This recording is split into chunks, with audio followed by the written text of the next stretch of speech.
The man lit the paper and tossed it into the trash can. As the flames grew larger, he kicked the trash can over. He needed to grab the attention of the people across the hall before the assassin found him. Seeing his plan succeed, Tom frantically mimed dialing a phone. The people across the hall seemed to notice the commotion in the room, but just then, the assassin caught the scent of burning. He grabbed a fire extinguisher and raced toward Tom's room, following the smell. Suddenly, the killer halted. He saw someone burst out of the opposite room. It was Tom, the very man he sought. Their eyes met briefly before Tom bolted, but the killer didn't pursue him. Instead, he immediately extinguished the flames, spotting the person across the hall dialing a phone.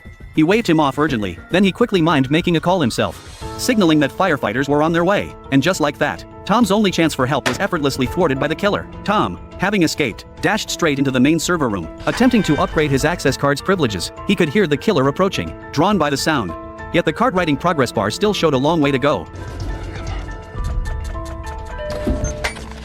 Fortunately, the killer detected nothing unusual. After scanning the room, he turned and left immediately. Tom quickly crawled out from under the desk and used the system to deactivate every access card except his own. Seeing Operation Successful flash on the screen, he immediately cut the card writer's data cable. Only then did he breathe a sigh of relief. Sure enough, the killer was blocked at the first door. The repeated beeps of access denial enraged him completely. Tom watched him now like a monkey performing tricks. After everything tonight, the time for counterattack had finally come. He flipped over the desk again and cut power to the entire floor. Using his own access card, the only one still functional, he slipped silently back into the office area. To his surprise, his boss Alan was also working late. The woman on the sofa was Alan's secretary. Tom intended to borrow their phone to call the police. This move left the other man momentarily bewildered. But before he could explain, the sound of someone smashing the door came from outside.